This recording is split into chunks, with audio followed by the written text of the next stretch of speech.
and welcome to the Global Dialogue. I'm Shireen Bhan, and we're back in conversation with Chuck Robbins of Cisco. Chuck, good to have you back in India. It's your first visit since the COVID-19 pandemic, and you come bearing good news. Well, it's great to be back, and it's incredible to feel the energy in India right now and the momentum that's here. We do come bearing good news. We actually have made the decision to build a full manufacturing node for Cisco, global node, that we will use both for building products for India, but we'll also be exporting out of India to the region, to Europe, etc. So we've been here to announce that this week. We're very excited about it. I think the time's right. Our team's excited. It's certainly, I think the supply chain ecosystem is creating a broad-based presence in India, and I think it's just a great thing for us to do. You know, let's talk about this manufacturing aspiration, because in many ways this is the next phase of Cisco's journey here in India, a journey that began in 1995. I was there in Bangalore when you launched your R&D center here in India. How significantly are you going to be investing in setting up this manufacturing capability? I understand that this is going to be coming up in Chennai. Give me an execution roadmap, if you will. Well, first of all, I think as I leave India this week, the one thing I believe beyond a shadow of a doubt is that for the next decade, this is the biggest growth opportunity that we have as a company. And so if you take that statement, then you would translate that to this would be one of the biggest investment areas that we'll have over the next decade. And I think this is just the very beginning. We're going to start with manufacturing a couple of our high volume products. We're going to start with one of our high volume switches that goes in the middle of data centers, as well as one of our core routing platforms that is a big product that a lot of the carriers use to build out backbones for 5G. And then once we get that up and running and get the kinks worked out, then we'll expand the product portfolio from there. But it's not limited to manufacturing. You know, between direct and indirect employees today, R&D, operations, etc., we're in the mid-30,000s here. We're investing in skills and capacity. We've trained over 1 million Indians with Network Academy. We've got a commitment for 500,000 cybersecurity specialists in the next 24 months. We talked this week with government officials about investing in R&D in emerging technology areas like 6G. And so there's a lot of different areas that we're considering, and I think it's just going to be a natural place for us to invest over the next few years. You know, let's pick up on that statement that you made about India being one of the sort of best performing markets for Cisco over the next decade, and that is going to fuel your aspirations and your investments here as well. The 5G opportunity, and we've now seen, you know, virtually pan-India rollout as far as the 5G coverage is concerned. What do you make of the way that that's panned out in India? What are the use cases that you're now considering, and what could it potentially mean for Cisco going forward? Well, I think the speed at which 5G was deployed here was pretty incredible. And I think it is part of the overall digital strategy for the government, which is that digitization has to be at the heart of growing this economy to $30 trillion over the next, decade. And I think that we all know that getting people connected is the first step of creating an inclusive environment for them. We can then educate them. We can then provide some levels of health care. We can then hire them and actually have them work. And so I think just the basic connectivity and bringing them into the economy and providing services to them is the most important use case we can possibly have right now. And it's been really impressive. And from Cisco's perspective, we've obviously worked with the provider of those 5G services to help them build out their networks, the infrastructure, the backbones that have to be built to accommodate this traffic, and over time, real-time video applications, et cetera, will put a lot of load on the networks, and we're working closely with the customers here to actually make that happen. So what is going to be India's contribution to Cisco's global revenues in the next 5 years, given the aspiration that you have? I know it's among your top 5 performing markets globally, but what is it going to mean in terms of contribution? I don't see any reason why it couldn't get to 10% of our revenue over the next several years. It's the growth here is going to be astounding. The GDP growth alone right now is phenomenal. The size of the population, the technology commitment, the understanding of the power of technology at the leadership level in the country. I mean, you meet with the Prime Minister, and his ability to go deep in these technology areas is pretty impressive. And so I think that it's going to be a very significant contributor to our business over the next few years. So the domestic opportunity as well as the export opportunity that you're hoping to cater via this manufacturing facility. So $1 billion in domestic and exports by when? Well, that's just the first year. We would expect that, and then as we add more products to it over time, then that will increase, obviously. So when do you actually start manufacturing? We expect to have the first products rolling off in about 12 months.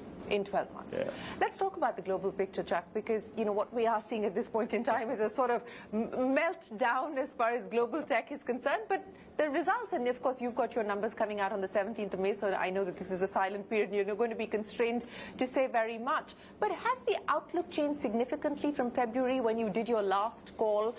Because then you didn't talk about the fact that you were seeing clients dropping off or orders dropping off. You believe that the market was still looking fairly resilient. I think the thing to understand right now is that technology's role in society and in business has evolved even in the last 5 to 7 years. And I think during the pandemic, every CEO, every C-suite executive, every head of state, every minister, they experienced technology in a way that they never had before.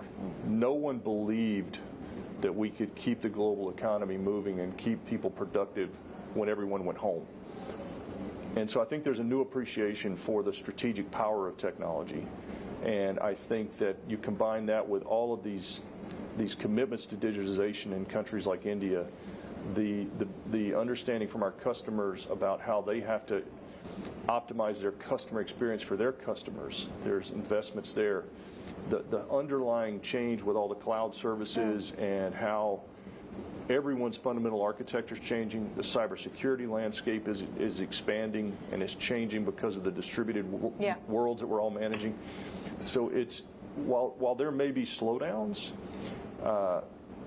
technology is going to be a core part of spending. Most of my customers say it's the last thing I'm going to cut. Now, they may start prioritizing deeply within their budgets. As you and I were talking about earlier, we've heard some companies come out and say that they're seeing some impact from it.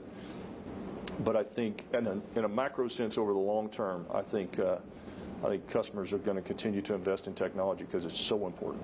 If you believe that your clients are not going to hold back or cut back on tech spending, what about you within the company? You undertook a restructuring exercise late last year, about $600 million.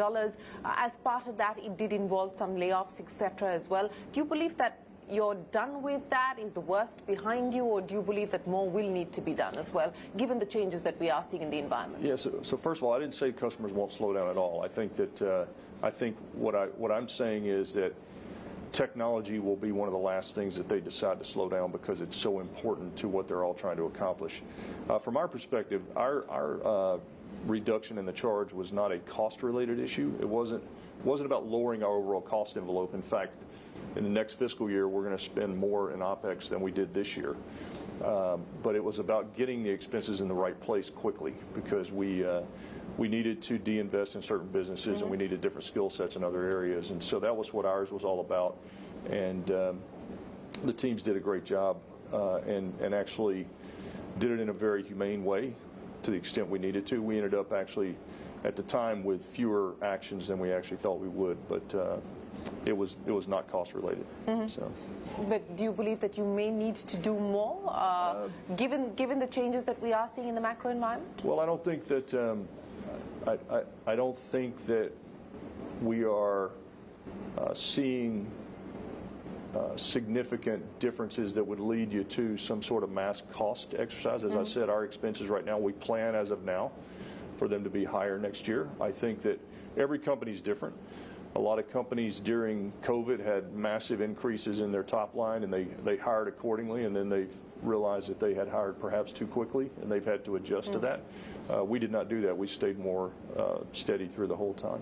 One of the impacts of COVID was, of course, the kind of supply chain disruptions that we saw, and that resulted in a significant order backlog that you had to deal with as well. Right. Where are things on that front, and is the worst past as far as supply chain issues are concerned? Well, I think it certainly has improved a lot, and we'll talk more about that on our earnings call next week. But the last earnings call, we said we've seen significant improvement in lots of areas, and So I think the worst that we've seen is behind us. There certainly can be challenges going forward. As you know, most of us now are we're having to move from having designed our supply chains for just ultimate efficiency, and we're having to redesign them to create more resiliency going forward, and that's a lot of the work that the team's doing now. Let's talk about Webex as well, because that was one of the other aspects that saw sort of big surge on account of what we went through the course of the pandemic. Now with things normalizing, people getting back to work from office, hybrid sort of becoming less and less of a thing, how do you see that playing itself out? Well, hybrid work seems to be the dominant way that people are working these days. So the need to have this technology hasn't necessarily changed. What's changed is how the technology needs to work. Because when everyone's home, it was actually easier because everyone had the same little square on the screen and everybody was equal.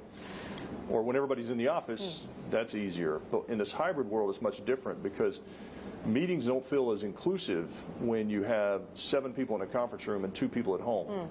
And so creating technology as a part of Webex, as an example, where even if people are in a conference room, you actually use AI and you zero in on their faces and you put them all in the same size box as the people that are working from home, creates a much more inclusive and effective meeting environment. And I think that, as well as all of our customers, are looking at outfitting conference rooms and creating these real hybrid work environments. So I think that we've seen an uptick in our cloud calling platforms.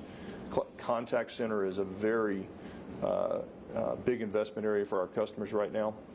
And so all of those combined are areas where we see our customers investing as part of this hybrid work model. Time for us to head into a break, but when we return, we continue our conversation with the global CEO of Cisco, Chuck Robbins.